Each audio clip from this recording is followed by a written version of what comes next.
Pronto. Bem-vindos oficialmente, boa noite, muito obrigado pela presença. Mais uma aula, como o Moré disse, de correntes da mística judaica.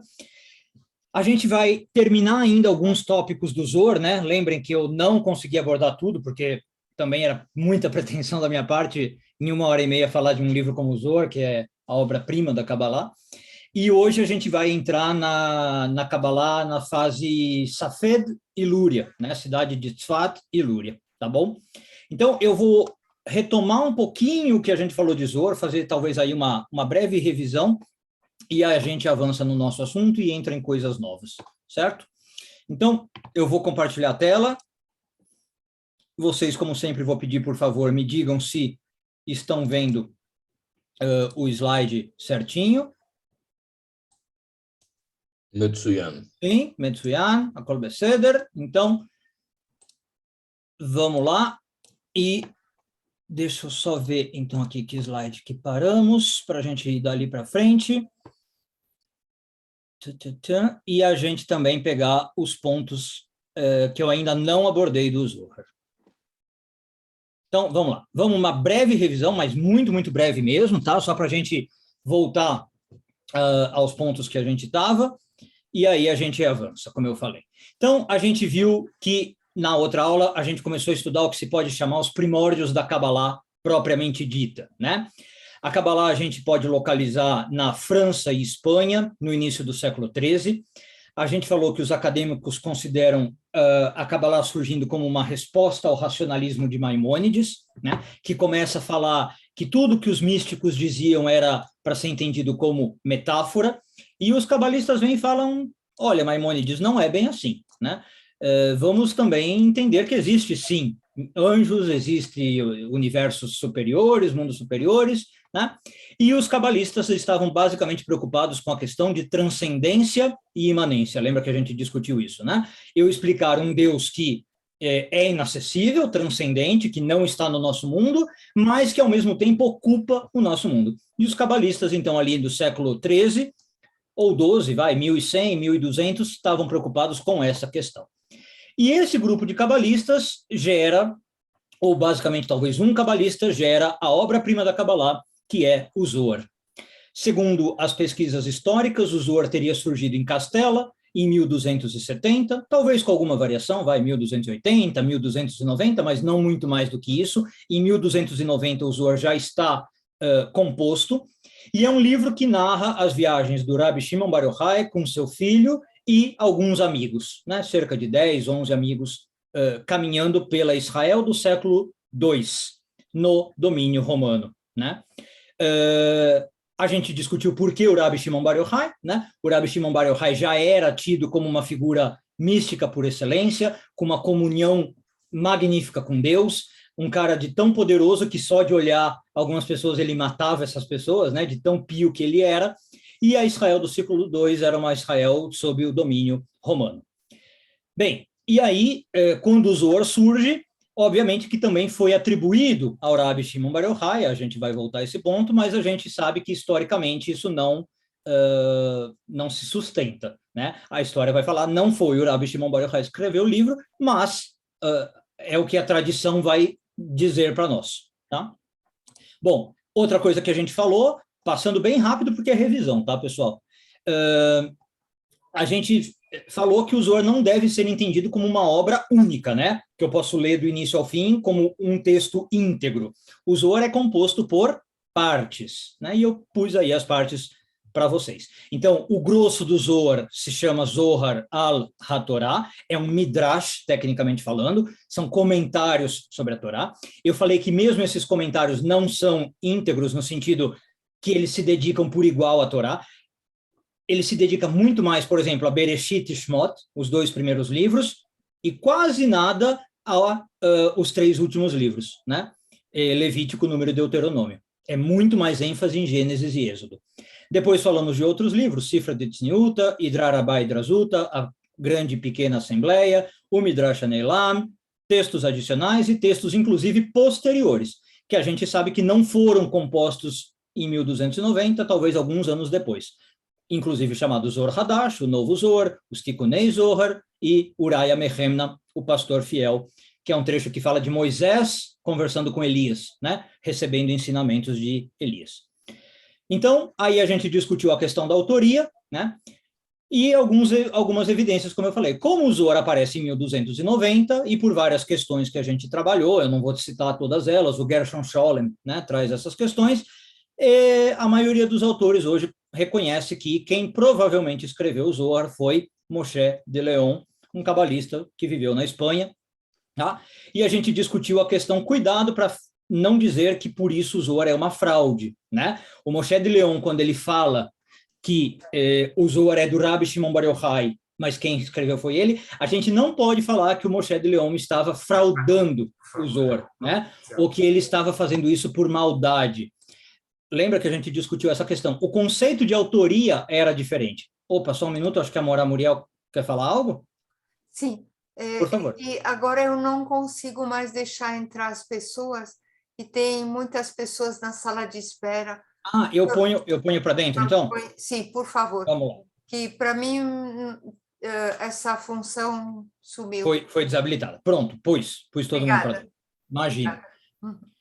Então, a gente discutiu essa questão porque é importante, né? A gente entender como era a mentalidade aqui da Idade Média, pessoal. Não quer dizer que o Moshe de Leon era um mau caráter, né? Que estava fraudando as pessoas e tentando enganar as pessoas, né? Ah, então ele fraudou. Não, era realmente um conceito diferente, tá? É uma coisa que na literatura se chama pseudoepigrafia.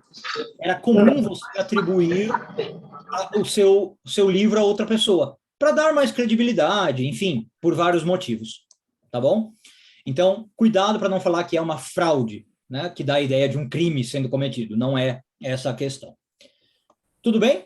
Até aqui, isso tudo é revisão. Já abordamos na outra aula, né?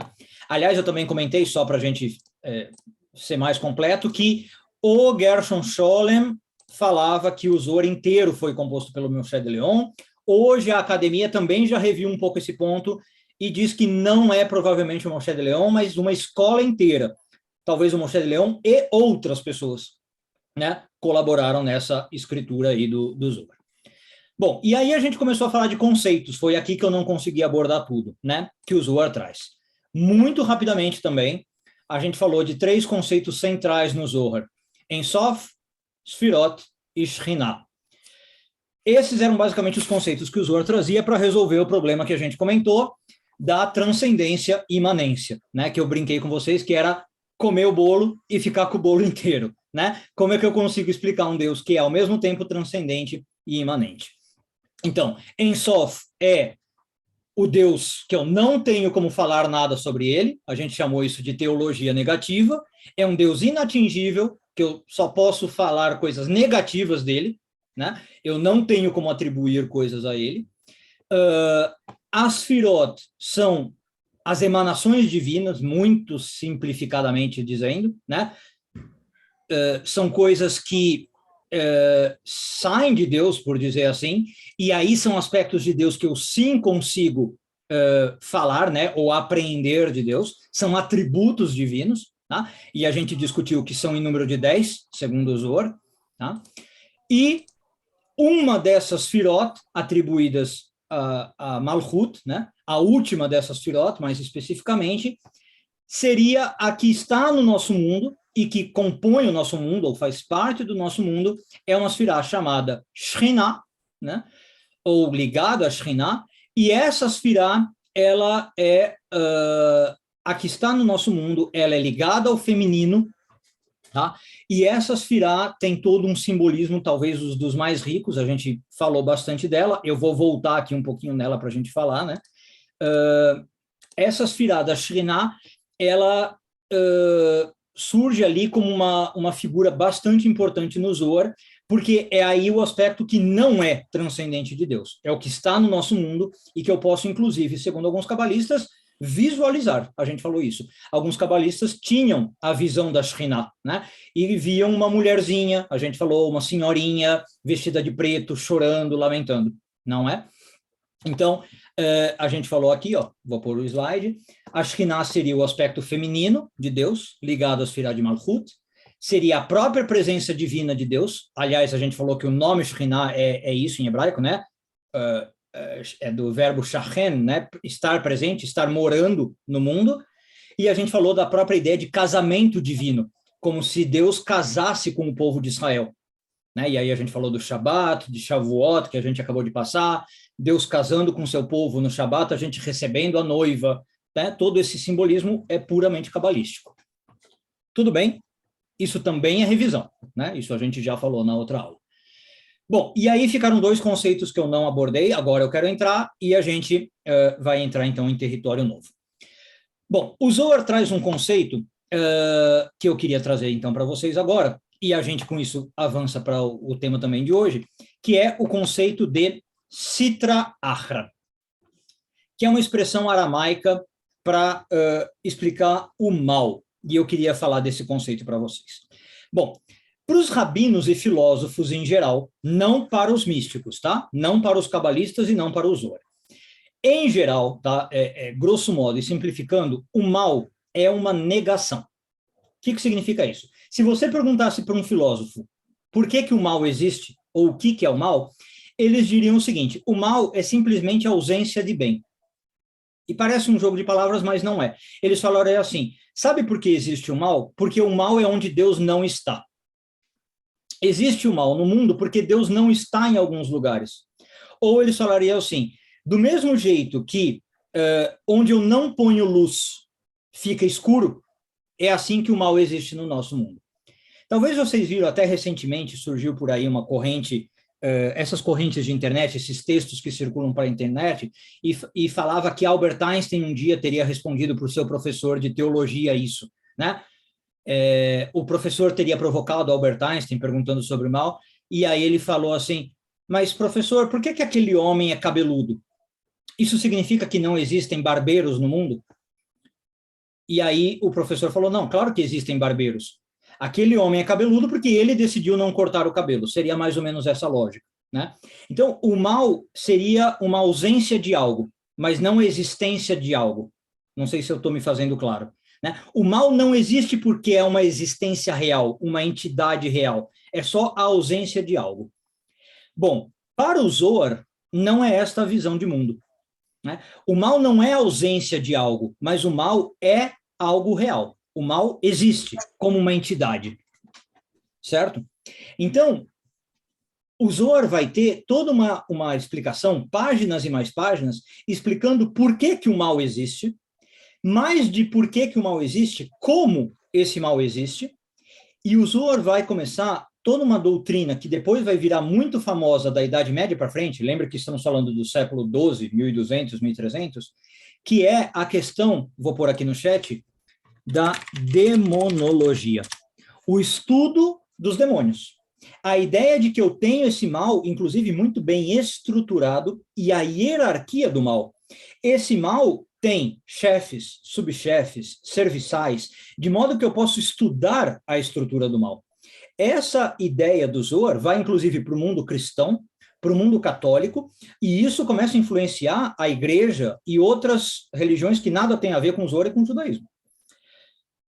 E existe toda uma demonologia judaica, que já havia um pouco no Talmud, mas que o Zohar resgata com toda a força e começa a falar páginas e páginas. Olha, o mal, existe uma entidade do mal masculina, tá?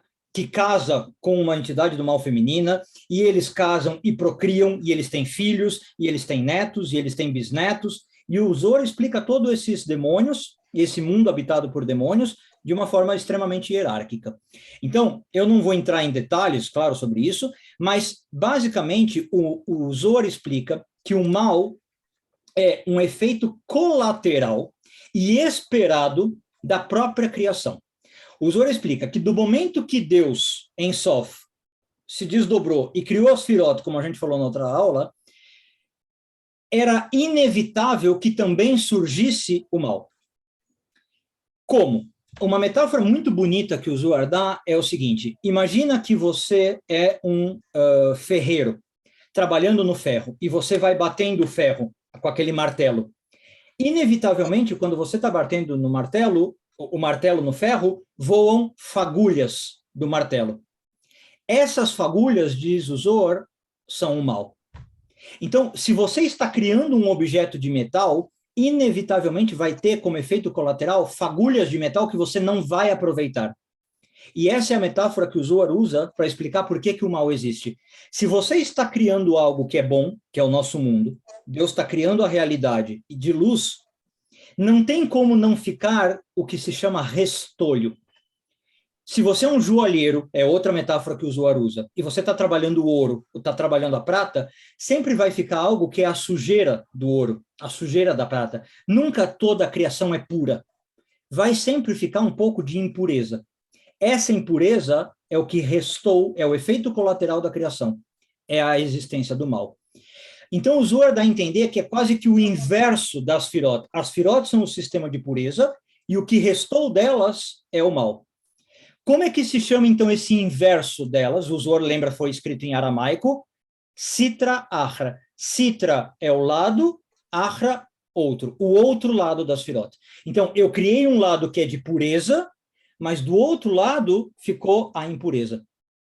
E aí eu dou uma terceira metáfora que o Zohar fala. É como se eu fizesse um crochê ou um bordado. Na frente do bordado, o que eu vejo? A imagem bonita do bordado. Mas se eu pegar esse bordado e olhar atrás, eu vejo todos os pontos, né, que foram dados e não é bonito. A imagem não é bonita. Esses pontos do bordado são a Sitra Achra.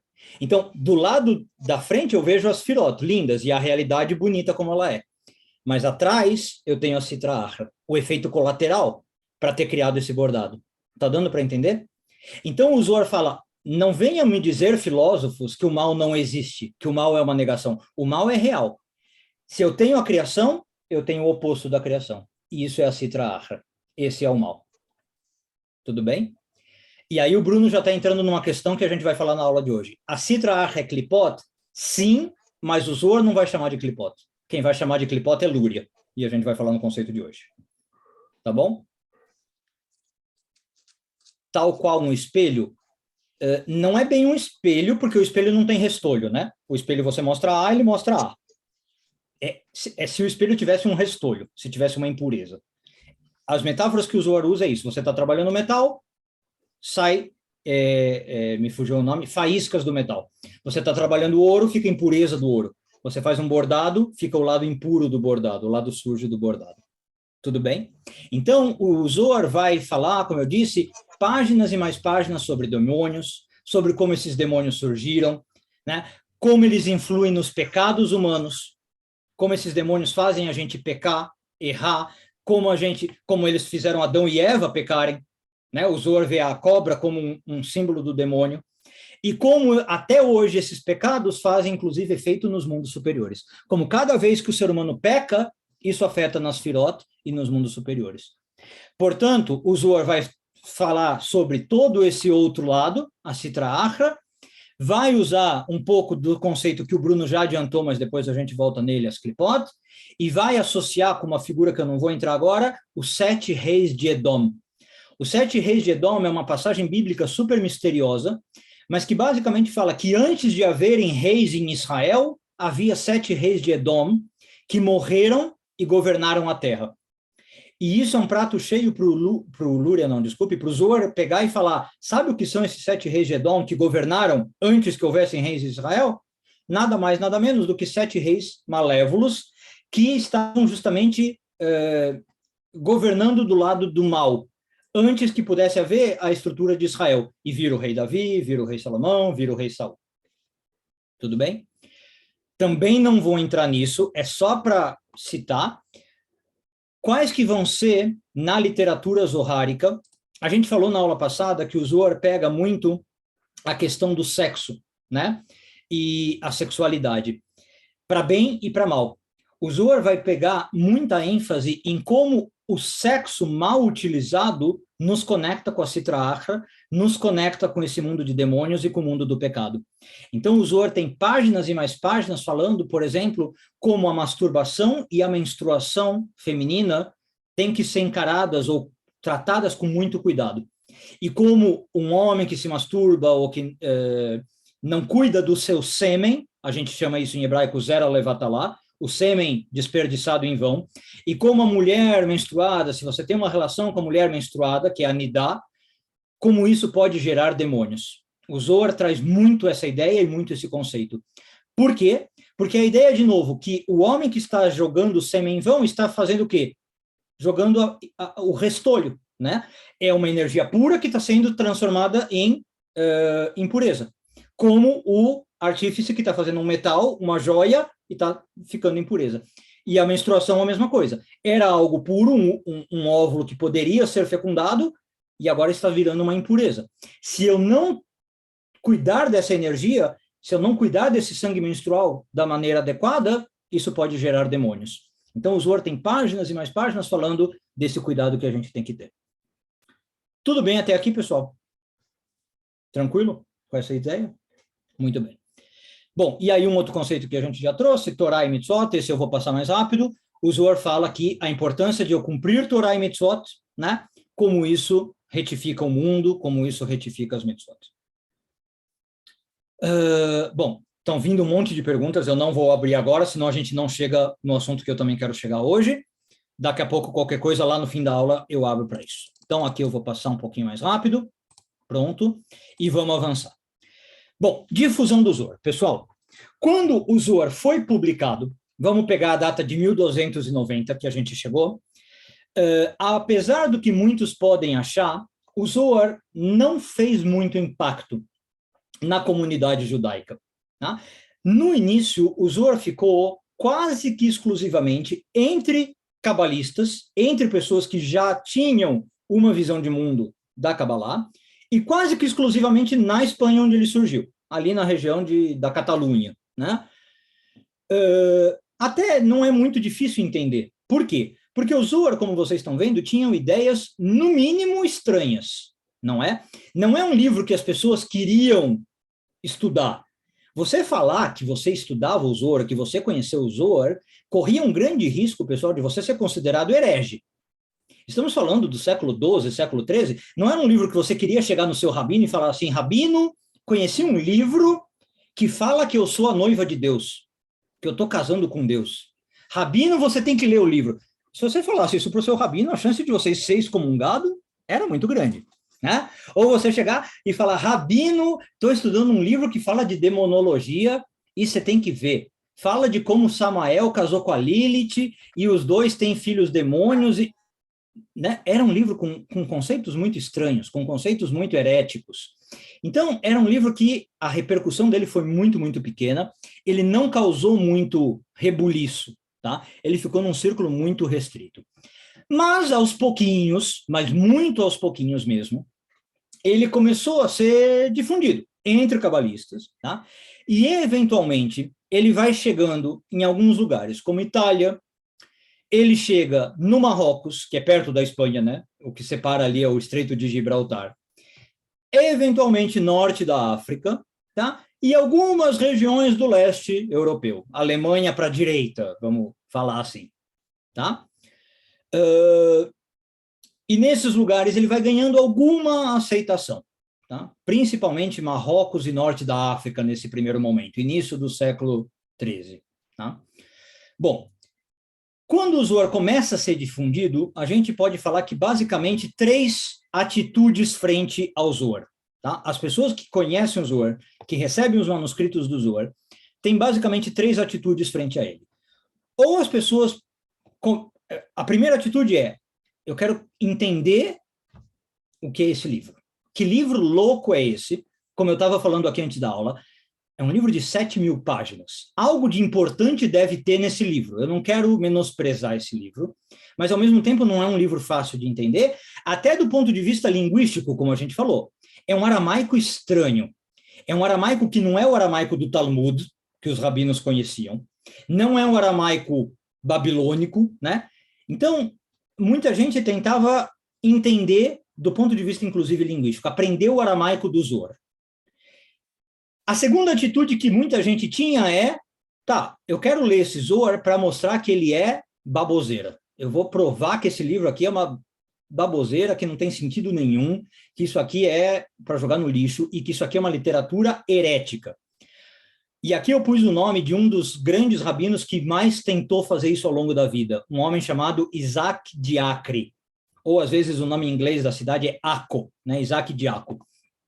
Eu não sei se vocês lembram, na aula passada que eu contei a história da viúva do Rabbi Moshe de Leon, que foram na casa dela depois que o Moshe de Leon morreu e perguntaram: olha, mas deixa eu perguntar uma coisa, esse livro é autêntico? Foi o Moshe de Leon achou do Rabbi Shimon Bar Yochai? E a viúva teria falado assim: autêntico nada, foi meu marido que escreveu, isso aí foi tudo da cabeça dele. Quem narra essa história é o Isaac de Acre. Tá? Foi ele que foi na casa da viúva, depois que o Moshe de Leon, porque ele não se conformava que o Zohar era verdade. Ele estava a tão ponto obcecado em provar que o Zohar era mentira, que ele foi na casa do Moshe de Leon, tá? E ele que conta essa história. Tá? Agora, curiosamente, olha como são as ironias da vida, né? No fim da vida, ele aceitou o livro como legítimo. Ele passou a vida inteira tentando provar que o Zohar era falso, mas no fim da vida ele aceitou o Zohar como legítimo. Tá? Mas, enfim, muitos na época não aceitaram. Tá? Muita gente que recebia o Zohar ali, nesses primeiros anos, não aceitaram o livro como legítimo. E uma terceira vertente tentava entender, claro, mas também tentava sistematizar o Zohar. Por quê? Porque o Zohar, como a gente viu, não é um livro fácil de entender, não é um livro coeso, não é um livro íntegro, e eram pessoas que tinham uma mente muito racional, inclusive às vezes vinham da filosofia. Era gente que tinha estudado Maimônides, que tinha estudado o Guia dos Perplexos, e leia o Zohar e ficava fascinado, só que achava confuso, achava complexo. E eram então pessoas que falavam assim: eu vou fazer da minha missão de vida sistematizar o Zohar. E eram pessoas, então, que se propunham a fazer quase que uma enciclopédia do Zohar. Eram quase que enciclopedistas e pegavam as 7.000 e poucas páginas que tem o Zohar, 7.700 páginas, e faziam um sistema lógico. Então, logo depois da difusão do Zohar, alguns anos depois, a gente começa a ver um sistema de sistematizadores, ou um grupo de sistematizadores do Zohar. E eu queria falar para vocês sobre alguns deles. O primeiro deles, o mais notório, foi um cabalista chamado Avraham Gigatila, e um que eu particularmente adoro. Vocês vão ver, muito curiosamente, que a data do Avraham Gigatila bate com a de escritura do Zohar. Gigatila viveu entre 1248 e 1305. Então, se a gente imaginar que o Zohar terminou de ser escrito em 1290 e Gigatila morreu em 1305, a gente está falando de um homem que talvez em 15 anos fez a sistematização de um livro de 7.700 páginas. Gigatila era espanhol, como dá para ver pela própria grafia do nome, né, o som do nome, Gigatija, talvez, né, esse duplo L aí. Ele vive, então, bem no fim ali do período de escritura do Zohar, tá? E vou contar para vocês que alguns, inclusive, acham que ele teria escrito parte do Zohar. Lembra que quando alguns dizem que talvez não foi todo o Moshe de Leon que escreveu, alguns acadêmicos dizem que talvez o Gigatija participou da escritura do Zohar, tá? Bom, seja como for, o Gigatija, ou Gigatila, não sei como falar, escreve uma obra chamada Sharei Orá, Portões de Luz, e ele sistematiza, é a primeira grande sistematização que a gente tem do Zohar, magnífica, explicando todas as firot, explicando como é que aquelas firot que o Zohar está narrando funcionam. Outro que a gente tem, muito famoso, é um rabino cabalista chamado Menachem Recanati.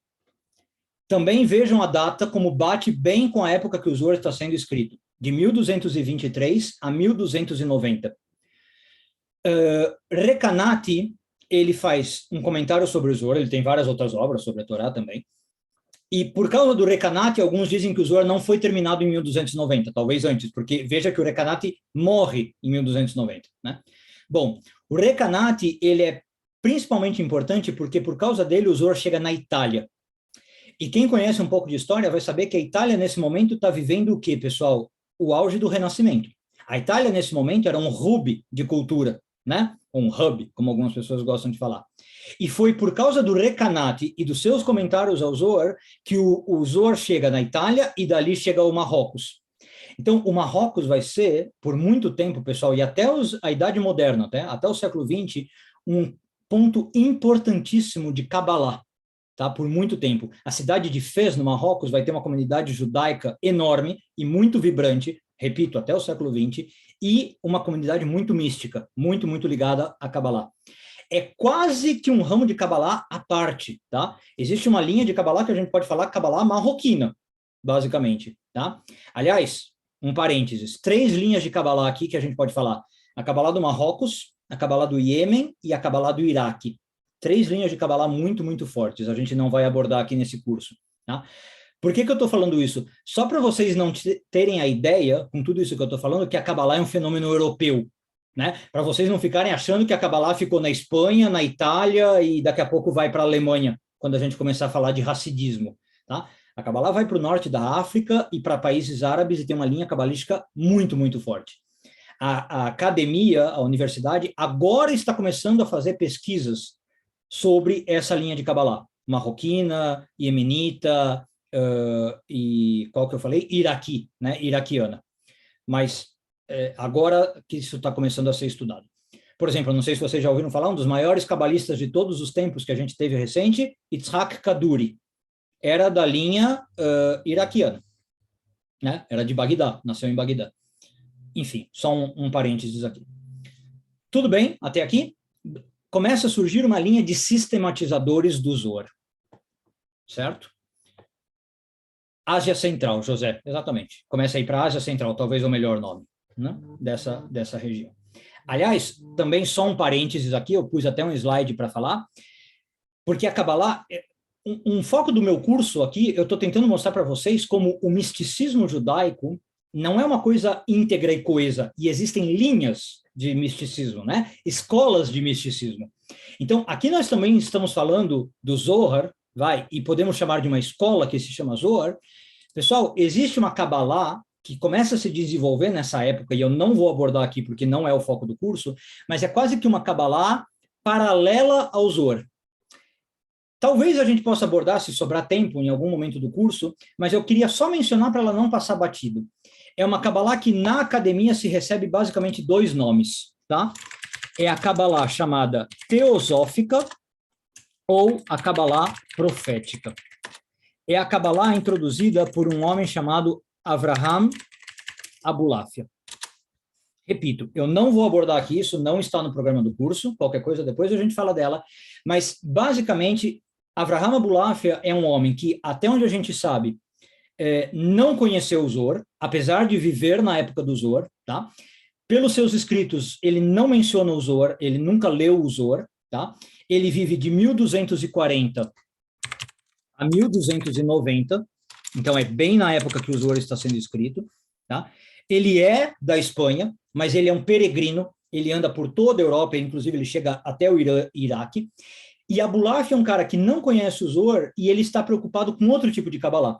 Em vez de estar preocupado em explicar como Deus está no nosso mundo e falar de Sfirot e falar desse tipo de coisa, Abulafia está preocupado com algo muito mais parecido com o que a gente viu nas primeiras aulas, com os místicos de Merkavá. Abulafia está preocupado em como eu posso experimentar Deus, em como eu posso ter uma relação direta com o divino. Então, apesar de a gente estar tendo todo um desenvolvimento cabalístico do Zohar, que é falar sobre a estrutura do universo, falar sobre o Sfirot, a gente ainda está tendo, paralelamente, homens como Abulafia, que querem ter uma conexão com o divino. E Abulafia faz toda uma peregrinação por terras das mais distantes de onde ele nasceu, que é na Espanha.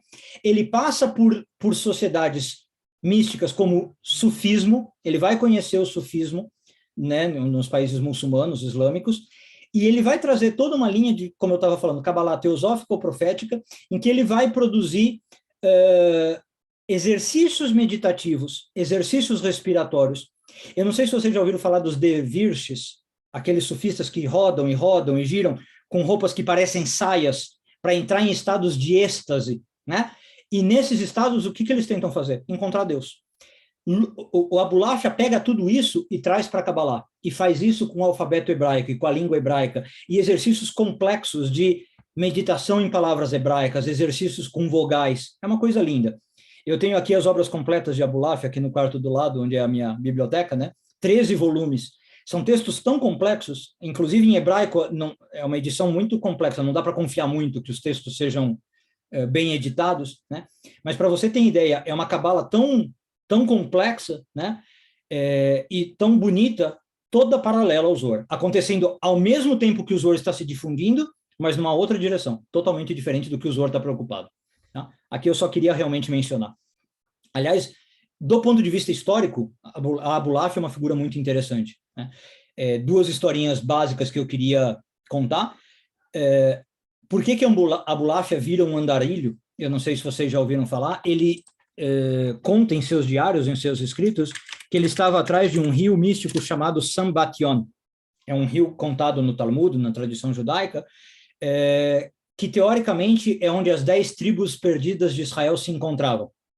Né? A gente sabe que só ficaram 2 tribos na história, e as 10 tribos perdidas estão perdidas. Mas essas 10 tribos estariam nesse rio místico chamado Sambatyon. Abulafia tinha certeza que ele podia encontrar esse rio místico e as 10 tribos. E qual que é a importância disso? Se você encontra esse rio e as 10 tribos perdidas, você podia encontrar nada mais, nada menos que o Mashiach, o Messias. E você podia trazer a era messiânica. Então, Abulafia tinha certeza que ele podia trazer a era messiânica em seu tempo. E uma hora, Abulafia, com seus exercícios meditativos, ele começa a se considerar ele mesmo o Messias. Que a gente também não vai analisar esse fenômeno, mas alguns cabalistas ao longo da história, acho que eu já falei isso para vocês, começaram a se achar o Messias. É um fenômeno relativamente comum, né? O auto-messianismo ou falso messianismo. Bom, e uma hora, a segunda história que eu queria contar, Abulafia fica convencido de que ele tem que falar com o Papa da época, que eu não lembro o nome agora do Papa, me perdoem, o Papa lá de 1200 e pouco, e ele está convencido de que ele tem que converter o Papa ao judaísmo. E que se o Papa se convertesse ao judaísmo, todo mundo seria judeu e ele também traria o Messias e a era messiânica. E ele decide ir para Roma, ir para o Vaticano e falar com o Papa e converter o Papa. Então, eu não vou dar o final da história, é muito interessante, mas é uma figura, no mínimo, intrigante ler a história de Abulafia. Bom, voltando para o nosso Zohar e voltando um pouco para os desdobramentos que vão nos levar a Safed. Bom, todo mundo sabe, então, que nesse meio tempo, na Espanha, Zohar sendo difundido, a gente tem um grande marco na história judaica, que é o ano de 1492, e o famoso Decreto de Alhambra. Né? Só uma coisa, Rosani, eu vi que você levantou a mão, qualquer coisa eu chamo no final da aula, tá? Para deixar as perguntas para o final da aula, se quiser baixar, depois eu chamo. Bom, o Decreto de Alhambra, pessoal, foi o decreto que basicamente falou para os judeus, a Tânia está me lembrando, Papa Nicolau III, obrigado, Tânia. Foi esse o Papa, então, que o Abulafia quis converter. Bom, o Decreto de Alhambra, pessoal, acho que todo mundo sabe, foi aquele decreto do Fernando Isabel, né, da Espanha. Não era Espanha ainda, né, era Castela, tal, eram os reinos. E, basicamente, o que falaram para os judeus? Vão embora daqui. Basicamente é isso, deixa tudo que vocês têm, deixa dinheiro para trás e aqui vocês não moram mais. Se vocês não forem embora até tal data, morte, né? Morte na fogueira. E aí, curiosamente, esse decreto de Alhambra vem, além de mudar a vida judaica como um todo, afetar profundamente a vida da Kabbalah e a vida da mística judaica. Por quê? Como é muito comum acontecer, sempre que fatos assim marcantes aparecem na história judaica, surge novamente um movimento apocalíptico no judaísmo. A gente já falou do movimento apocalíptico. Muitos judeus, quando vem o decreto de Alhambra, o que eles começaram a falar? Principalmente os de inclinação mais mística. Isso é um sinal do fim dos tempos. O Mashiach está chegando. Se os reis da Espanha estão mandando a gente embora, quer dizer que estamos chegando no fim dos tempos, quer dizer que o Mashiach está prestes a chegar, que Deus vai nos redimir, né? E que nós estamos principalmente na era final. Provavelmente o Mashiach está chegando. Inclusive, tem uma questão muito interessante, aqui, desculpe, preciso talvez um pouquinho de hebraico, mas os místicos começaram a reparar que a palavra Espanha, que eu vou pôr aqui no chat, em hebraico é Sfarad, era a permutação da palavra hebraica Pardes. São as mesmas letras trocadas. E os místicos começaram a falar, nós estamos no Pardes invertido. Nós estamos sendo expulsos da Espanha, de Sfarad, porque nós estamos num Pardes invertido. E nós estamos no final dos tempos, e os místicos começaram a achar toda sorte de provas para falar que os final dos tempos tinham chegado. Então, sabe o que os místicos começaram a falar? Já que nós estamos no fim dos tempos e que, e que o Mashiach está para chegar, nós temos que começar a divulgar a Kabbalah para todo mundo. E nós temos que começar a popularizar a Kabbalah. Então, esses místicos falaram, nós temos que começar a divulgar todos os ensinamentos que até hoje estavam muito secretos e muito fechados, nós temos que divulgar. Inclusive o Zohar, que até agora a gente viu, estava em círculos muito pequenos. Bom, e aí, com a expulsão, obviamente, cada judeu foi para um lado. Tem judeus que foram para a Itália, tem judeus que foram para o leste europeu, né? Inclusive, tem aqui uma questão muito interessante também, aproveitar para dar um parênteses, momento cultural. Houve um imperador do Império Otomano, que eu não sei porquê, são coisas da história que, eu não sei se vocês aprenderam, eu acho que coisas da história que caem em esquecimento. Um imperador chamado Bayezid II, do Império Otomano, que quando ele ficou sabendo dessa expulsão dos judeus, ele mandou uma frota de barcos para pegar a maior parte dos judeus que ele podia. Ele achou que era uma missão dele salvar os judeus. Não só porque ele era bonzinho, tá? Não é por pura bondade, talvez um pouco também, mas por interesse. Ele sabia que nesses judeus expulsos ia ter muitos intelectuais, né? Médicos, eruditos, filósofos, tal. E Bayezid II resgatou muitos judeus por mar, né? E levou para o Império Otomano. E aí, olha que interessante, não havia nenhuma imprensa na época no Império Otomano. Muitos desses judeus, então, foram para a cidade de Salônica, alguns falam Tessalônica, por causa desse imperador Bayezid II, do Império Otomano, e a expulsão foi em 1492, e em 1493 surge a primeira imprensa no Império Otomano, criada pelos judeus, né? A primeira imprensa surge por causa dos judeus. Bom, então, alguns judeus foram para o Império Otomano, recuperados pelo Bayezid, ou salvos pelo Bayezid II, né? Eu acho muito importante falar um caso de muçulmanos salvando os judeus na história, né? Talvez um dos primeiros casos de salvação em massa, salvamento em massa. Alguns judeus foram para a Itália, leste europeu, e alguns judeus, claro, foram para onde? Para Jerusalém, foram para Israel. Já que eu não posso mais viver na Espanha, vou para Jerusalém. Mas alguns judeus, pessoal, e aqui eu quero chegar no ponto da nossa aula, foram para uma região que eles consideravam sua casa. Uma cidade muito pouco conhecida, chamada Meron. Por que esses judeus consideravam Meron a sua casa? E aí eu não sei para quem já foi para Israel, talvez já tenha ouvido falar dessa cidade. Meron, pessoal, é a região onde está enterrado o Rabi Shimon Bar Yochai. Então, Meron é uma cidade que fica na região da Galileia, norte de Israel, e perto de Meron tem uma outra cidadezinha chamada Safed. Em hebraico, Tzfat. Tá? Em português, Safed, em hebraico, Tzfat. Então, esses místicos que haviam em abundância na Espanha, alguns decidiram que, já que eu não posso ficar na Espanha, eu vou para o norte de Israel, região da Galileia, e eu vou ficar perto do meu líder espiritual, autor do Zohar. Né? Para onde que eu vou? Nada melhor do que Meron. Tudo bem? E aí, alguns expulsos da Espanha começam a se assentar em Meron e Tzfat. E eles começam a montar uma comunidade que iria transformar Safed até hoje. Eu não sei se vocês sabem, até hoje, Tzfat é considerada a cidade da Kabbalah.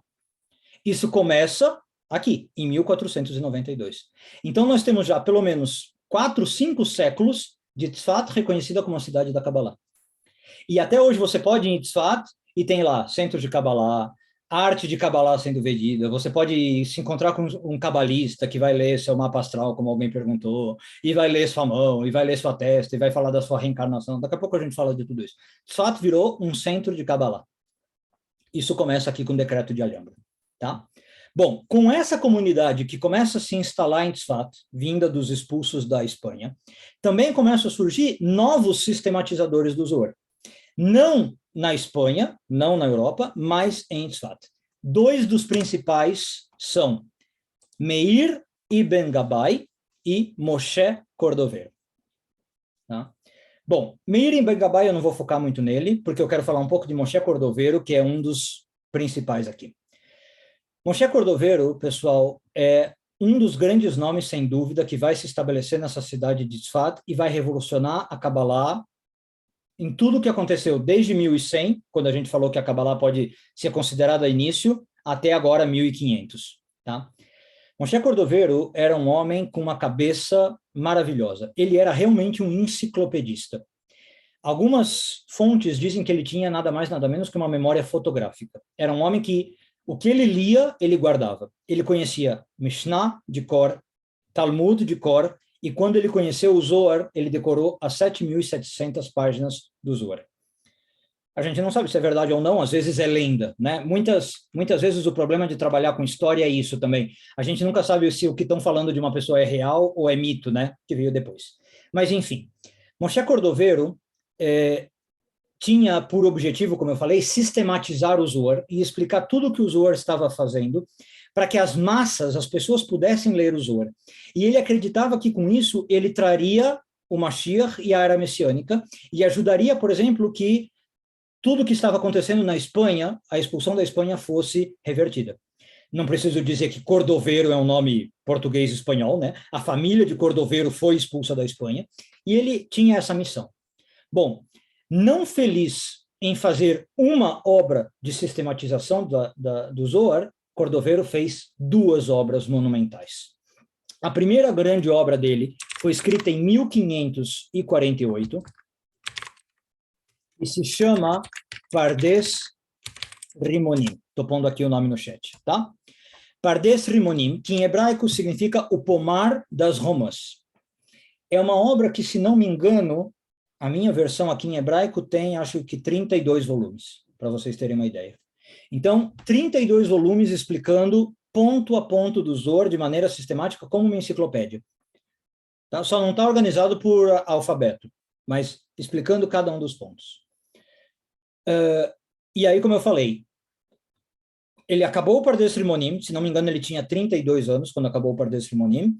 Ele achou que não era suficiente, ele resolveu escrever uma outra obra chamada Or Yakar.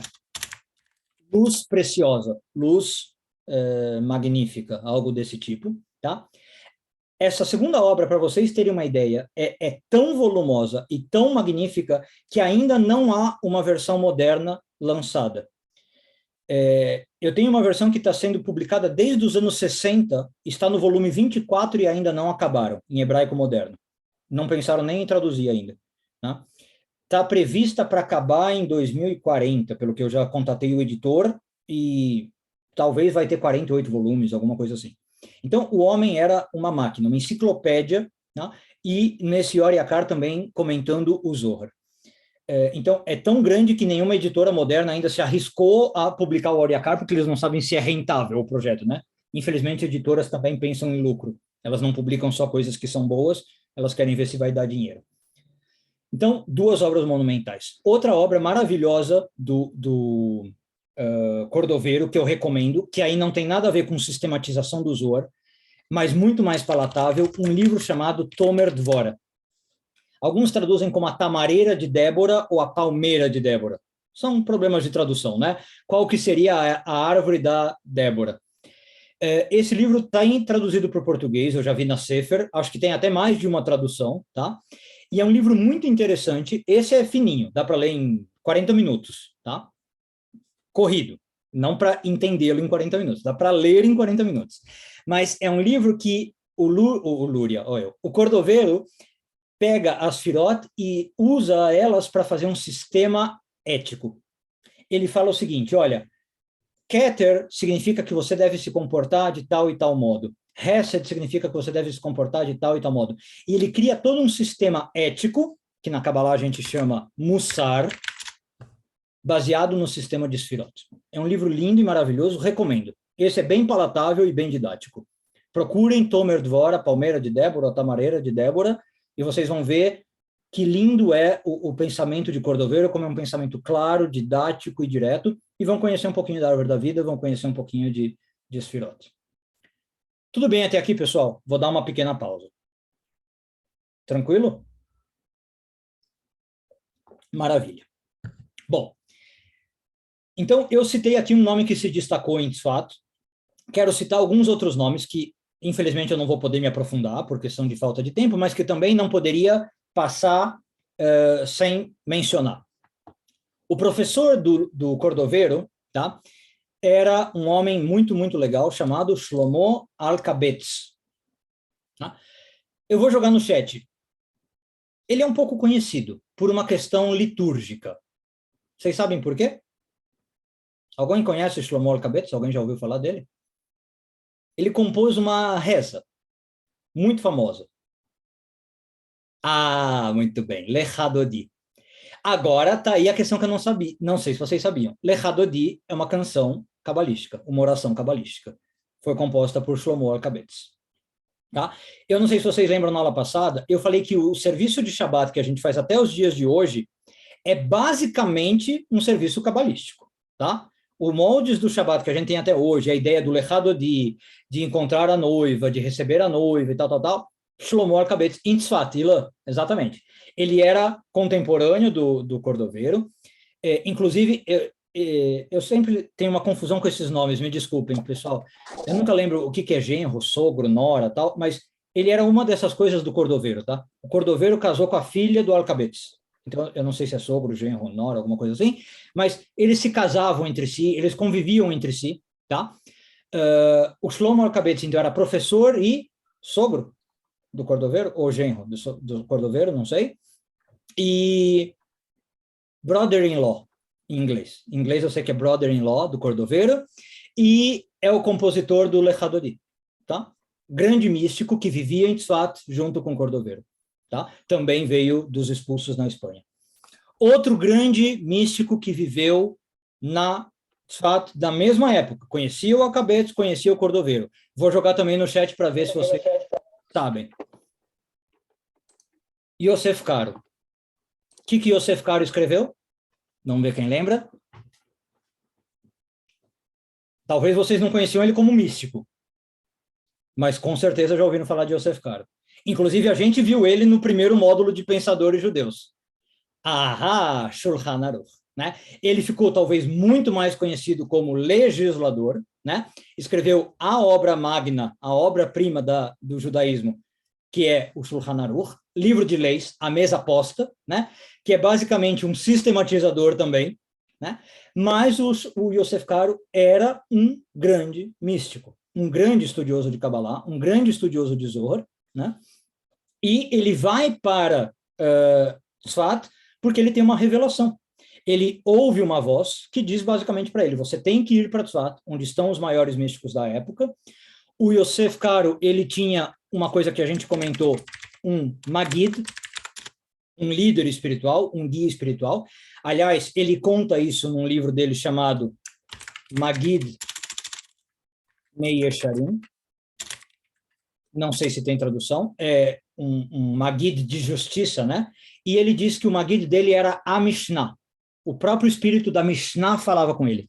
Então, ele estudava a Mishnah, ele gostava muito da Mishnah, ele falava com a Mishnah respondia para ele, e um dia a Mishnah diz para ele, você tem que ir para Tzfat, você tem que morar em Tzfat, em Safed, e ele vai para Tzfat.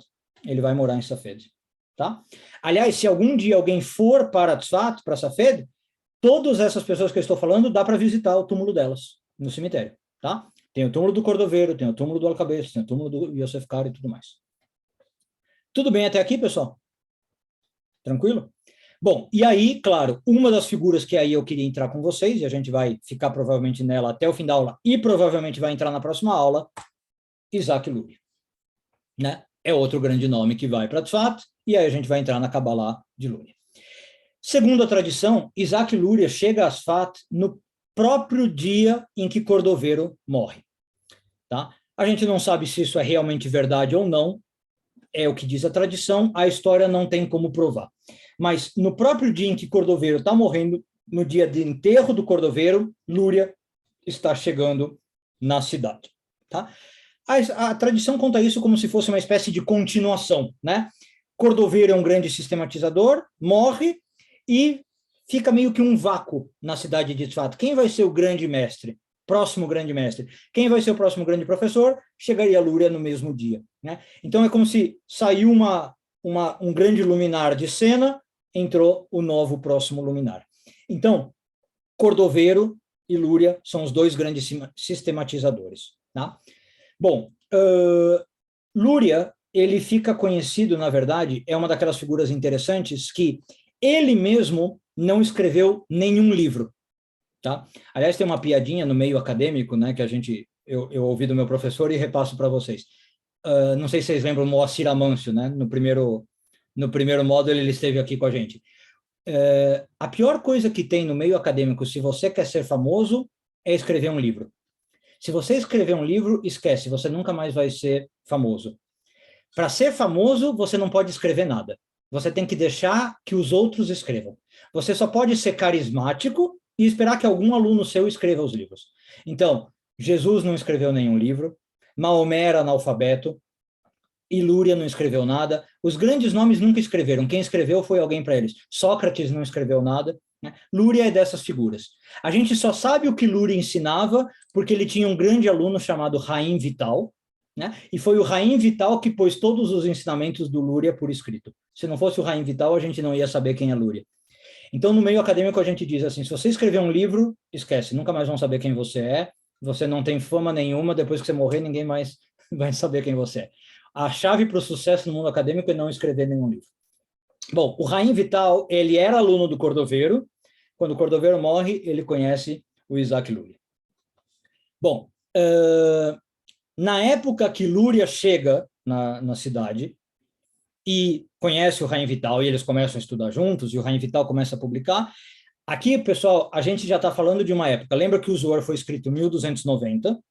Já estamos falando de Lúria e Sfata aqui pós-expulsão da Espanha, então 1500, arredondando.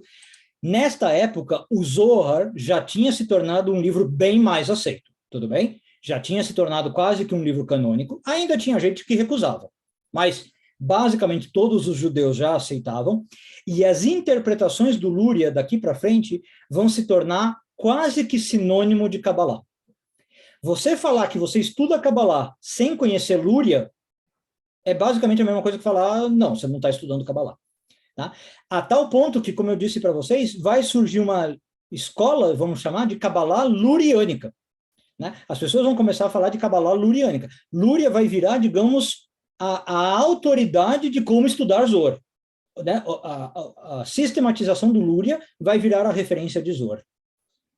Tudo bem? Então, agora, nesses minutos que nos faltam, a gente vai tentar conhecer os conceitos básicos dessa Kabbalah luriânica.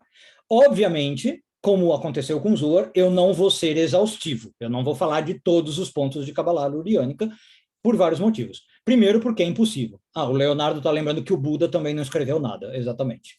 Né? Então, a gente só conhece as coisas do Buda pelos discípulos do Buda. É isso. Né?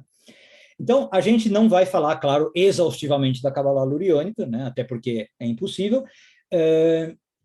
e porque também nem valeria a pena, porque a maioria dos livros do Lúria, como ainda acontece com muitas coisas de obras de Kabbalah, não estão traduzidos para nenhuma língua ocidental. Está em hebraico. Não há traduções do livro de Lúria para inglês, para português nem pensar, né? E são livros extremamente complexos. Na aula passada eu falei que Zohar é um dos livros mais complexos que eu já vi na minha vida, né? Que deixa Hegel no chinelo. Eu falei que era o brinquedo da Fisher-Price, né? Às vezes eu tenho dúvida se é Lúria que é mais complexo ou é Zohar que é mais complexo. É pau a pau, viu? A disputa. O José está falando que há em alemão. Olha, não sabia. Lúria em alemão. Eu acho que deve ser mais difícil que em hebraico, né? Lúria já é difícil. Lúria em alemão deve ser o mundo das clipotes, deve ser o mundo da Sitra Achra, viu? Estudar Lúria em alemão. Eu não recomendo. Acho que em hebraico é um pouco mais fácil. Bom, então a gente não vai ser exaustivo estudando Kabbalah luriânica, mas alguns conceitos, pelo menos, eu queria passar para vocês. Não sei se vai dar tudo agora nesses finzinho de aula, qualquer coisa a gente pega um pouquinho na outra aula, tá? Bom, só o que eu queria falar para vocês, algumas ideias gerais. Vamos lembrar, então, qual que é o propósito de Lúria, e como todos os outros místicos de Kabbalah? Ele está tentando, o de Safed, sistematizar o Zohar, certo? Esse é o propósito de todos os místicos que vimos hoje aqui, a linha Safed de Kabbalah. Para que ele está tentando fazer isso? Porque na ideia de Lúria, se ele fizer isso, ele está ajudando a trazer o Messias, está ajudando a trazer o Mashiach, ele está ajudando a acabar com o sofrimento da humanidade, está ajudando a acabar com o sofrimento dos judeus em particular, tá? E é uma missão divina que ele tem. Tudo bem? Então ele está tentando explicar Deus para o mundo, porque com isso ele traz o Mashiach. Portanto, o que está ecoando na cabeça de Lúria é a Inquisição, é o decreto de Alhambra, certo? Agora, há uma questão. Por que eu falei de Cordovero e de Lúria como dois grandes sistematizadores? Eles, de certo modo, são dois grandes opostos. Cordovero, com seu Pardes Rimonim e com seu Or Yakar, é um homem muito mais racional e muito mais didático do que Lúria. Lúria, apesar de estar querendo a mesma coisa que Cordovero, ele não consegue ser tão racional e tão didático. Ler os livros de Lúria, escritos pelo Chaim Vital, né, que é o aluno dele, é muito mais especulativo, é muito mais abstrato, embora ele esteja querendo ser didático. Ler Cordovero é muito mais fácil, é como eu falei, é como ler uma enciclopédia. É você ler o artigo e você fala, eu até entendo o que ele quer dizer. Pode ser abstrato porque está falando de Sfirot, né? Não está te falando de nada desse mundo. Mas ler Lúria, pessoal, você tem uma ideia de que, assim, meu Deus, que viagem, né? O que esse cara bebeu para falar disso aqui? O que esse cara fumou, com todo respeito, para estar falando desses mundos? É uma viagem na maionese. Mas o propósito de Cordovero e de Lúria é a mesma coisa, tá bom? Bom, então, outra coisa importante. Lúria tinha um conceito muito interessante. Ele tinha alguns alunos. Chaim Vital é o mais famoso, e é o que permitiu que a gente conheça os ensinamentos de Lúria, mas a gente sabe que desses alunos que ele tinha, a gente conhece bastante desses alunos, o Lúria tinha uma questão interessante. Para cada aluno, ele ensinava o mesmo conceito de maneiras diferentes. Então, por exemplo, o Lúria ia falar do Ein Sof, né, que é um conceito clássico do Zohar, como a gente falava, e para o Chaim Vital ele ensinava de um jeito, e para o fulano ele ensinava de outro, e para o outro ele ensinava de outro. E aí, às vezes os alunos conversavam entre si, né? E aí ele falava assim, pera, mas para mim ele ensinou de um jeito, e aí para mim ele ensinou de outro. E os alunos começavam a brigar. Aí eles iam para o Lúria e falavam assim, ô Lúria, você está tirando um sarro de nós? Para mim você ensinou quem sofre é isso. Para ele você ensinou quem sofre é outro. E aí o Lúria falava, calma, gente, é que vocês têm níveis diferentes e cada um tem que entender o conceito no seu nível. O Lúria fazia isso de propósito. Ele ensinava o mesmo conceito de vários modos. Então, a gente tem basicamente dois alunos do Lúria que aprenderam duas cabalás iguais, mas diferentes. A que ficou conhecida é a do Chaim Vital. Mas existe um outro aluno que eu não vou abordar aqui, que é o Israel Sarug, tá? E que também gerou muitos escritos do Lúria, e que por algum motivo histórico não foi o que vingou, mas é uma cabalá também muito interessante, também luriânica, e que foi mais para a linha da Ásia Menor, como o José Cláudio falou, e vai influenciar mais a linha marroquina, iemenita e iraquiana, por exemplo, do Kaduri. Mas não é discussão para essa hora. Só para vocês saberem que mesmo da linha luriânica há vertentes, há escolas. Mas hoje, 98% das pessoas que dizem estudar Kabbalah luriânica estão falando de Chaim Vital, embora exista outro aluno que é o Israel Sarug. Tá? E como eu estava falando para vocês, Lúria não está tão preocupado em sistematizar, em ser didático como Cordovero, mas ele está preocupado em se aprofundar na estrutura, na gênese e no desenvolvimento das Sfirot. Ele quer explicar bem a fundo como é que a Sfirot do Zohar funciona. Tudo bem? Como é que elas interagem.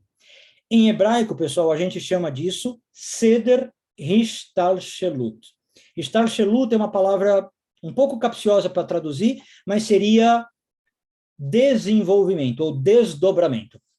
O Lúria, ele basicamente quer explicar como que Ensof cria as Sfirot. Porque o Zohar só fala, Ensof criou as Sfirot. Lindo. Como isso acontece, o Zohar não explica. Quem explica é o Lúria. O Lúria quer explicar no detalhe do detalhe como que esse desdobramento acontece. Tá? O que acontece no intervalo, digamos, como é que Deus, em Sof, né, esse inatingível, traz essas Sfirot. Então, por exemplo, a gente vai entrar nesses conceitos daqui a pouco, o Lúria fala que entre Ein Sof e as Sfirot surgirem, existem 5 mundos. Aí você fala assim, de onde que o Luria tirou isso? Como eu falei aqui brincando. O que que ele bebeu, o que que ele fumou para tirar essa ideia de 5 mundos? Porque o Zohar não fala de 5 mundos. Isso é uma ideia do Luria. E ele vai falar que entre Ein Sof e a primeira Sfirá, que se chama Keter, tem 5 mundos, que ele vai chamar de Ak e Abia. Estou pondo tudo isso no chat, tá, pessoal? Daqui a pouco eu acho que vai ter um slide. O que é Ak e Abia? Ak é Adam Kadmon, é o nome do primeiro mundo, que a rigor não é um mundo, daqui a pouco eu explico, e Abia é a sigla para Atzilut, Briah, Yetzirah e Asiá, as iniciais, A, B, I, A, Abia. Então o Luria vem e fala assim, sabe o que existe entre Ein Sof e a primeira Sfirá? 5 mundos. E ele fala como esses mundos se desdobraram. Surgiu Atzilut, de Atzilut surgiu Briah, de Briah surge Yetzirah, surgiu Asiá. Então você imagina páginas e mais páginas do Luria explicando esses mundos surgindo, esses mundos se desdobrando. E para isso, por exemplo, ele traz um conceito, que eu vou agora só citar e talvez a gente elabore na próxima, um dos mais profundos da Kabbalah luriânica, chamado Tzimtzum. Não sei se vocês já ouviram falar desse conceito. O que é o Tzimtzum? Basicamente, como está aí na lousa, é o conceito de uma contração divina antes da luz ser emanada. Porque o Zohar começa, como a gente viu na outra aula, já falando que a luz emanou, né? Que Ein Sof quis emanar, lembra disso? Quis criar o mundo, emanou e surgiu as Sfirot. O Luria fala, peraí, antes da luz emanar, aconteceu uma coisa. Sabe por quê? Vamos lá, vou tentar explicar o conceito. Eu me metendo em problema, né? Eu explicar o conceito. Para essa luz emanar, vai explicar o Luria, é o seguinte. Quando o mundo começou, o que existia? Ou antes do mundo começar, o que existia? Só a luz. Só existia a luz de Ein Sof. Então, para essa luz criar a Sfirá, não tinha espaço, entre aspas. A palavra espaço é inapropriada, né? Porque não tem espaço mesmo. Mas não existia espaço para criar as Sfirot. Porque tudo era ocupado pela luz de Ein Sof. Então, essa luz não tinha para onde emanar. Portanto, essa luz precisou criar um espaço vazio, que seria o espaço onde o mundo poderia ser criado.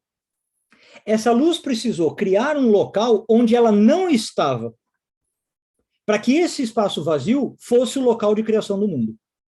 Então, a luz de Ein Sof se retraiu, se contraiu, para que nesse espaço vazio, nesse vácuo, surgisse o mundo. Esse ato de contração da luz, o Luria chama de Tzimtzum. E uma vez que essa luz se contraiu, surge um espaço vazio, e é ali que o nosso mundo surge, diz o Luria. Pessoal, eu sei que o conceito é louco, complexo e difícil, mas, desculpe, é o melhor que eu consigo descrever. É o que o Luria está explicando. O Luria diz que essa luz se contrai no seu ponto central e no meio, como se ela se contraísse para todos os lados ao mesmo tempo, de maneira circular, e surge um ponto vazio no meio dessa luz. Esse é o Tzimtzum. E aí, uma vez que surge um buraco vazio, vamos chamar assim, no meio, aí essa luz manda um fino raio de luz para ali, para o meio, que o Luria chama de Kav, uma linha de luz, porque se a luz ocupasse todo o espaço, Deus ocupasse tudo, não há como nada existir fora de Deus. Se Deus ocupa tudo, não há como nós existirmos. Então, ela manda só um fino raio de luz, tá? O suficiente para que o mundo exista sem que se destrua. E aí começa o que a gente chamou Seder Star Shalut. Então, esse fino raio de luz vai descendo para esse espaço vazio e cria os mundos que eu falei, de Aká e Abia. Surge Adam Kadmon, Atzilut, Briah, Yetzirah e Asiá. E cada um desses mundos, segundo Luria, tem 10 Sfirot.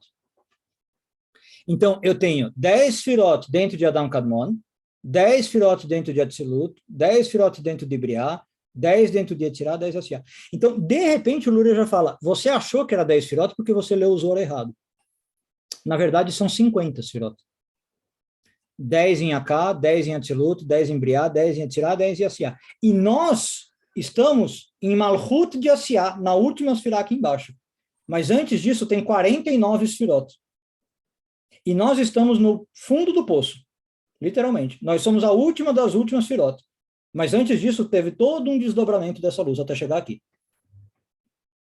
E aí essa linha continua, só que cada vez que vai descendo, essa luz vai descendo e criando os esfirot, tá? As esfirot vão ficando mais longe da luz, né? Obviamente, e elas vão ficando mais fracas também, porque elas não vão recebendo tanto essa energia divina. Ela não vai recebendo tanto a Or Ein Sof, a luz de Ein Sof. E chega uma hora, então, que essas luzes não têm mais força para se sustentar. E acontece um fenômeno que o Luria chama de Shvirat HaKelim, a quebra dos vasos. Essas Sfirot, elas quebram por falta de força, por falta de energia vital, vamos chamar assim. Então tá aí, a distância entre a fonte de luz, que é Ein Sof, e esses receptáculos que estão sendo criados, faz com que essas luzes, esses vasos, desculpem, nem recebam mais luz. Esses vasos quebram. Como um vaso mesmo, tá? Pense no mundo físico. Eu pego um vaso de porcelana da dinastia Ming e jogo no chão.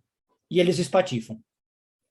E isso surge, agora é a pergunta que o Bruno falou, né? As clipot. O que é clipot em hebraico, pessoal? A tradução é cascas. São pedaços do mundo, pedaços da nossa realidade que não tem luz. E esse pro Luria é a origem do mal. São pedaços que... Lembra que o Zohar falava que o mal existe porque o mundo foi criado? É um efeito colateral da realidade? É o Luria explicando o Zohar. Ele fala, realmente é um efeito colateral. Existem receptáculos que foram criados, mas alguns receptáculos não receberam luz. É natural que isso aconteça. São as fagulhas que voam, lembra? Quando eu bato no metal. Essas fagulhas que voam e não recebem luz são as clipot. É o Luria explicando isso. Eu estou sendo extremamente simplista, pessoal, mas espero que esteja ficando claro. E essas centelhas vão caindo no nosso mundo. Estão aqui. São centelhas sem luz. E aí vem o Luria e diz o seguinte, essas centelhas, que são as clipot, que são a Sitra Achra, e são a origem do mal, nós, seres humanos, temos que corrigir essas centelhas. Então vem o Luria com um novo conceito e fala, nós temos a missão de fazer tikkun. Todo ser humano tem um trabalho de tikkun. Nós temos que retificar esses receptáculos que foram quebrados e que não recebem luz. E é um conceito que eu trouxe na aula passada, é o conceito de tikkun olam. E cada vez que nós retificamos esses vasos, esses receptáculos, nós fazemos o Messias vir. Nós ajudamos a era messiânica a chegar. Então, no mundo religioso em geral, no judaísmo, se você falar tikkun olam, as pessoas vão entender assim, são atos de caridade, né? Eu tenho que dar tzedakah, eu tenho que dar caridade, eu tenho que ajudar o pobre. O Luria não fala tikkun olam nesse sentido. Para o Luria, tikkun olam é qualquer mitzvah. Você cumprir o Shabat, você colocar tefilin, você fazer jejum no Yom Kippur, você fazer Brit Milá numa criança, todos esses atos estão ajudando a recuperar esses vasos perdidos, porque você está colocando luz nos receptáculos que não receberam luz. E você está literalmente corrigindo o mundo. Isso é tikkun olam. E você está fazendo o mundo chegar mais perto da era messiânica. Tudo bem? E aí você está reconstruindo esses vasos e fazendo o mundo ganhar luz completa. Tem mais um conceito que aí, para não abusar, porque já são 9h20, e eu quero abrir para algumas perguntas, eu deixo para outra aula, que vai ser o conceito de Partsufim. Desse eu falo na próxima aula. Tem alguns outros que eu vou trazer, mas por enquanto vamos parar no tikkun olam. Certo? Bom, deixa eu fechar os slides, deixar vocês se recuperarem e perguntar. Dúvidas, traumas, crises, noias ou paranoias? Professor Alon, se acompanhar pelo chat, há comentários muito interessantes. Faz um favor de fazê-lo. Vamos lá. Boa. Então, algumas coisas aqui. O Vitor começou falando, essa teoria toda parece similar às teorias acerca dos buracos negros, grosso modo. Eu já vi, inclusive o Moshe Idel, que a gente já mencionou algumas vezes aqui, né, tentando comparar Kabbalah com física quântica moderna. Eu acho que dá para a gente fazer alguns paralelos muito interessantes. Eu não vou arriscar, porque meu conhecimento de física quântica é nulo. É um assunto que eu adoro, mas como acadêmico eu vou me restringir à literatura hebraica e cultura judaica. Mas sim, eu já vi algumas pessoas tentando fazer esses paralelos, inclusive, já que a gente entrou nessa seara, 10 Sefirot como 10 dimensões, parece que a teoria das cordas na física quântica diz que o nosso mundo hoje é composto de 10 dimensões e que vibram em uníssono, né? Como se você tocasse uma corda do violão e as outras 9 vibram juntas. Tem paralelos muito interessantes a se fazer realmente entre Kabbalah, zoárica, luriânica, com física quântica. Pode ser bem interessante.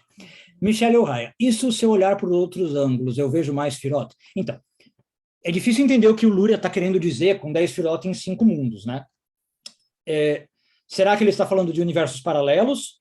Será que ele está falando de ver de outro ângulo? Será que é... Não sei. O que são essas Sefirot vistas? Não vou arriscar dizer. Algumas pessoas falaram, esses 50 níveis são Sefirot HaOmer.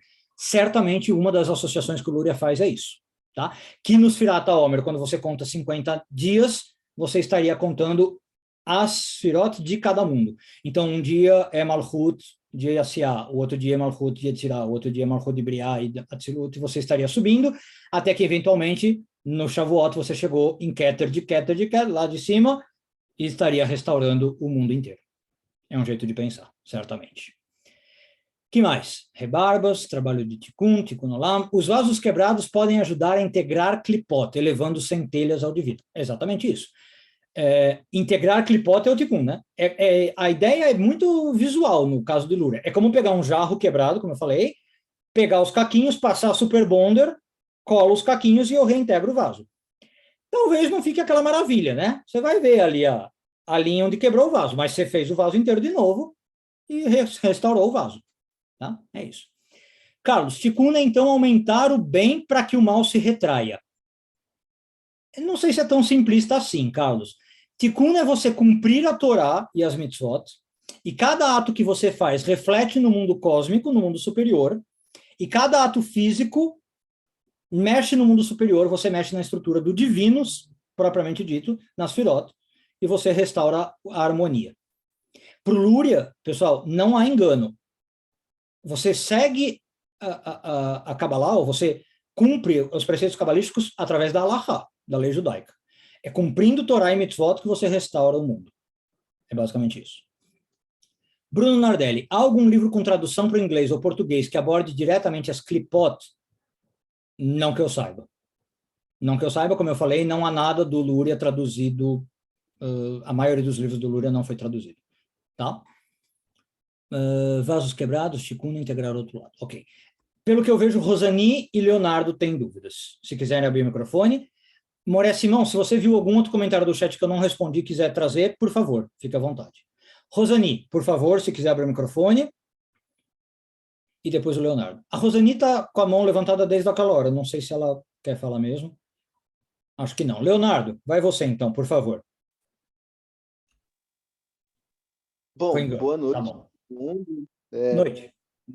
Muito obrigado por essa aula incrível, fascinante, muitas ideias, muitas perguntas. Obrigado. Mas a pergunta é a respeito da Sitra Ahra e das Klipotes, sobre a questão do mal. Se o mal, pensando no seguinte, se o mal é essa ausência de luz, são os lugares do mundo onde a luz não entra, onde Deus não entra. Os filósofos. Para os filósofos. Para Kabbalah seria o resíduo, né? O efeito colateral, uma parte residual, né? Perfeito. A parte residual, me desculpa. Obrigado por corrigir. Imagina. Pensando no seguinte, que luz não só metáfora, mas até no sentido absoluto, é conhecimento, né? Essa escuridão, essa não luz, esse resíduo, poderia ser visto como ignorância, e aí no sentido de que qual que é a relação da misericórdia divina, do perdão divino com isso. Porque, pensando no mal, a gente é incapaz de perdoar o mal consciente. Mas se a gente interpreta o mal como ignorância, a gente adquire uma capacidade muito maior de perdoar isso e de tentar entender e compreender isso. Gostaria de saber o que você tem a dizer sobre isso. Obrigado. Excelente, excelente. Leonardo, essa é a leitura. Eu não sei se vocês vão lembrar que eu citei um filósofo chamado Hasdai Crescas. Ele debate com Maimônides e tal. É exatamente isso que ele fala, Leonardo. Se eu entender a luz divina, né, como o conhecimento, e o mal como ausência da luz, né, ou falta de luz, eu entendo que as pessoas que têm qualquer traço de maldade são pessoas que estão distantes de Deus. São pessoas que por algum motivo não foram tocadas pela luz divina, pelo calor divino, e não conhecem Deus. O que eu vou ter dessas pessoas é dó, vai dizer o Hasdai Crescas. Eu vou ter misericórdia dessas pessoas, eu vou ter piedade dessas pessoas, e não vou sentir ódio dessas pessoas, eu não vou sentir maldade dessas pessoas. A visão do Hasdai Crescas é, se eu entender isso, o mundo vai ser um lugar melhor. Exatamente o que você falou, Leonardo. Agora, repito, isso é uma visão, eu diria, mais filosófica. Tá? A Kabbalah, não sei se para bem ou para mal, vai ter uma visão mais pragmática. E ela vai falar o seguinte, se você vir uma pessoa fazendo mal, é porque ela é má mesmo. A Kabbalah vai falar, o mal existe, como a gente viu, os demônios são reais, o mal ronda o nosso mundo, e se uma pessoa está fazendo mal, cometendo pecado, ou como você quiser chamar, ela pode ter sido possuída por um demônio, ela pode ter se ligado a Sitra Achra, ela está impurificada, tá? E de algum modo eu preciso tirar esse mal dela. Ela por algum motivo se ligou a esse mal, e a visão cabalística então é outra. Não é que está faltando luz nela, é que realmente existe uma entidade que eu chamo de mal, e essa pessoa está com essa entidade nela. Então, as visões são meio diferentes nesse sentido. Tá? Mas a visão que você deu é condizente com a filosofia medieval, eu diria, vindo de uma origem neoplatônica e que o judaísmo abraçou via Hasdai Crescas e um pouco do Maimônides. Me diga se respondeu, Leonardo, qualquer coisa a gente aborda mais. Não, perfeito, respondeu muito bem. Eu percebi que é uma questão de que esse mal é ativo, né? Ele não é passivo, né? Exatamente. Perfeito. Para a Kabbalah, o mal é ativo, é uma entidade criativa como nós humanos somos, como os animais são. É uma coisa que Deus criou planejadamente como qualquer outra coisa. Perfeito. Tá? Obrigado. Imagina. Bruno, o fato de os demônios estarem presentes no nosso mundo teria algo a ver com o fato de estarmos no 50º mundo, quanto mais distante da luz, mais mal? Sim, Bruno. É aquilo que eu expliquei. Na Seder Ishtalshelut, na ordem do desdobramento, o fato de você ir tendo mundos tão distantes da luz faz, com que alguns mundos não se sustentem e quebrem, e a quebra é o que gera clipot, esses vasos quebrados. Então, eu não vou ter mal nos primeiros mundos. O Luria vai falar, no mundo de Adam Kadmon, não vai existir demônio, porque é um mundo tão próximo da luz que é impensável ter demônio ali. Não vai ter demônio no mundo de Atzilut, de Briá. Os demônios são uma realidade típica daqui para baixo, de Asiá para baixo. Inclusive, o cristianismo vai ler isso como o mundo inferior e vai chamar isso de inferos, o mundo inferior. E inferos, inferno, surge a ideia de inferno. Que vocês sabem que o judaísmo não tem a visão de inferno propriamente dito. Tem um Geinom, que não é exatamente o inferno. Mas o cristianismo, quando começa a ler esses textos cabalísticos, influenciados, por exemplo, pelo Zohar, vai falar, então os judeus estão falando de inferno, um mundo inferior, que é tão distante da luz, que é um mundo de demônios. É uma leitura um pouco errada que os cristãos fizeram da Cabala. Mas, enfim, é exatamente isso, Bruno. A ideia é que cada vez que eu me afasto da luz, eu vou tendo mundos onde o demônio pode existir. Né? Porque eu estou distante da fonte de luz. Exatamente isso. Perfeito. Pergunta aqui que também surgiu da Anderson. Poderíamos comparar os demônios aos seres animais decompositores? É interessante como demônios é um assunto que provoca vocês, né? Vocês adoram falar dos demônios. Poderíamos comparar os demônios aos seres animais decompositores que vivem para reciclar a natureza, decompondo tudo aquilo que é impuro ou morto? Não seria um mal de fato, mas sim um consumo do mal praticado? Mais ou menos, Anderson, porque Primeiro, eu vejo dois problemas na sua questão. Primeiro que você fala assim, não seria um mal de fato. O usuário pegaria e falaria assim, pá. É um mal de fato, né? Não tente relativizar o mal. O usuário fala, é um mal, né? E segunda coisa, não são os demônios que decompõem e tentam reciclar. O Luria diria, somos nós humanos que estamos reciclando. A ideia do Tikkun. Se tem alguém que está reciclando essa energia, que não recebe luz e faz luz, somos nós através do Tikkun. Isso somos nós humanos que temos que fazer. Então, de novo, cada vez que eu vejo alguém mal e faço essa pessoa receber luz através da minha caridade, cada vez que eu vejo para o Luria, é uma ideia meio louca, eu sei. Mas, por exemplo, esse copo de Coca-Cola que eu estou bebendo, para o Luria, ele pode ter partículas de mal aqui dentro, centelhas de mal. Quando eu vou beber essa Coca, faço a brachá da Coca-Cola, porque eu estou seguindo a Lahá, faço a brachá de Sheakol Niyabid Varô, e bebo essa Coca, eu posso estar elevando centelhas de mal que estão nessa Coca-Cola e fazendo essas centelhas irem para a luz. Se eu vou comer um alimento para o Luria, e nesse alimento estão presas centelhas de mal, porque esse alimento era um animal, certo? Era uma carne, uma verdura, e estavam presas centelhas de luz, e eu como esse alimento da maneira correta, como manda a Torá, porque eu fiz o abate, eu fiz a brachá, eu fiz o Birkat Amazon, eu posso estar elevando centelhas. Então, os decompositores que você falou, Anderson, somos nós, seres humanos, que estamos aqui para renovar essa energia má em boa. Tudo bem? Me diga se ficou claro. Bruno, mas os demônios seriam intrusos ou pertencem à mesma realidade que nós? A mesma realidade que nós. Ou até abaixo de nós, se você quiser pensar geograficamente, de Malhut para baixo. Tá bom? O Anderson pergunta, e já ouço o Ricardo ali. Digo, pois qual seria a função desse mal existente antes do consumo do fruto do conhecimento? Estava em stand-by ou já existia esse mal de forma ativa desde antes do relato bíblico? É uma questão que se debate na Kabbalah, Anderson. Aliás, o Talmud debate quando é que os demônios foram criados, no terceiro dia da criação ou no sexto dia da criação?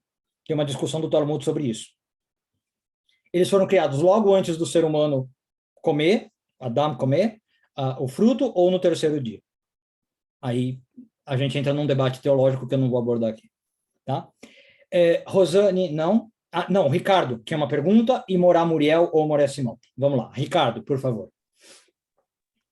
Rabino, a gente sabe que no Tanakh, adições e revisões, os exegetas falam isso aí. Adições e acréscimos é perfeitamente comum nos livros do Tanakh. Eu já li que uma vez que uma pessoa só não poderia ter criado o Zohar. Eu já li que já existia todo um material anterior que foi para a Espanha. Você não acha que o Moshe de Leon ele acrescentou e desenvolveu algo que já havia? Pode ser, é uma opção. Eu acho que eu cheguei a comentar essa visão, né? Pode ser que ele recebeu um manuscrito original do Rav Shimon Bar Yochai, é o que ele falava, que ele achou o manuscrito, né? E talvez adicionou alguma coisa ou não. E, sinceramente, Ricardo, às vezes essa questão fica mais no âmbito da crença, porque assim, eu sei que a história às vezes choca com crenças pessoais, né? Eu sei que o que a história acadêmica fala, às vezes choca a crença individual da pessoa. Então, veja talvez o que conforta o seu coração, eu diria. Mas aqui o meu propósito foi mostrar a visão histórica acadêmica, tá? Por isso que eu falei isso. Mas sim, pode ser que seja. Lembra que também outra visão que eu falei, pode ser que o Rav Moshe de Leon estava escrevendo o que se chama uma escrita automática, inspirado, né, num estado místico de êxtase, e estava recebendo informações que não são ele propriamente escrevendo. Não sei, pode ser que ele não conectou com a alma do Rabbi Shimon Bar Yochai e recebeu revelações. Pode ser que ele recebeu informações do profeta Elias. Pode ser. Quem somos nós para dizer? Né? É um mistério pessoal, talvez. Mas ele não recebeu um material que ele já tinha, algo que já tinha. Não sei. Não sei. Segundo a esposa dele, não. Segundo a viúva dele, não. Foi tudo da cabeça dele. Ele não tinha nenhum livro prévio, nenhum manuscrito prévio. Tá? Pela história, não. Pelo que a gente tem de fatos históricos, não. Moré Simão, Por favor. Professor Alon, como é que se insere o Dybbuk nesse contexto todo de demônios? Perfeito. A gente vai falar do Dybbuk na próxima ideia, porque é um conceito trazido pelo Luria, tá? Ele traz dois conceitos inovadores, o Dybbuk e o Ibur. A ideia de que eu posso receber uma alma que me acompanha, não no sentido de ela me possuir, mas uma espécie de encosto, o que os espíritas talvez chamariam de encosto, tá? Mas já para falar um pouquinho, porque também apareceu aqui a pergunta de quem que foi? Da Roseli, né? A alma possuída pelo demônio. E, aliás, ultimamente, antes de responder, surgiu uma leva de vídeos ultimamente, né? Exorcismos gravados e que agora está no YouTube. Você pode pôr lá Dybbuk, que vem um monte de cabalista fazendo exorcismos. Bom, a ideia do Dybbuk, ela não necessariamente é ligada a demônios. Essa é uma curiosidade interessante na Kabbalah. Porque, para além dos demônios, a ideia luriânica é que você tem almas penadas que podem entrar numa pessoa. Pode ser um demônio e pode ser uma alma aflita, que por algum motivo não conseguiu subir depois da morte. Por exemplo, o Luria diz que se você não fez o Kaddish da maneira que deve, Shloshim, Shiva, Shloshim, e durante um ano, né? Se você não fez Iskor e coisas desse tipo, a alma fica por aqui e essa alma pode entrar. Então, teve um caso muito famoso em Israel, e aí filmaram, passou na notícia israelense. Teoricamente, se aquilo ali é verdade, não era um diabo, era uma alma de uma pessoa que faleceu naquela casa, não lembro, parece que um sobrinho de alguém que morreu e entrou no tio, né? Coisa desse tipo. Então, o Dybbuk, ele pode ser tanto um demônio, no sentido zoárico da coisa, como um espírito. Mas a gente vai falar disso, prometo, na próxima aula, porque é o Luria que traz esse conceito, de almas que grudam em outras almas. Tá? Muito bem, maravilha. Então, quero agradecer muito ao professor, vamos deixá-lo também descansar, e a todos, excelente aula, como todos se manifestaram, e ninguém sai da sala, o senhor está realmente de parabéns. Muito obrigado a todos, muito boa noite, bom descanso, Kolakavod. Nos vemos, se Deus quiser, na próxima semana, terça-feira, para a quarta aula. Muito obrigado mais uma vez. Obrigado a todos pela audiência, pela paciência. Boa noite, bom descanso e até uma próxima. Boa Boa noite, obrigada pela aula. Boa noite. Boa noite a todos. Boa noite a todos. Aula excelente, como sempre. Um abraço a todos. Glória a todos para todos. Boa noite. Boa noite. Boa noite. Muito obrigada. Descanso a todos. Obrigada, Moré.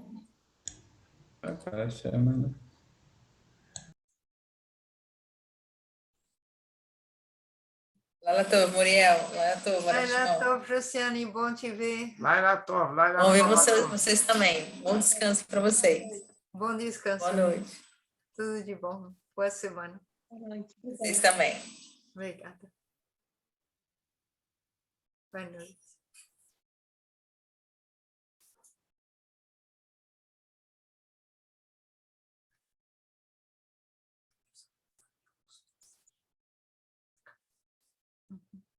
Chegando a 10, eu fecho.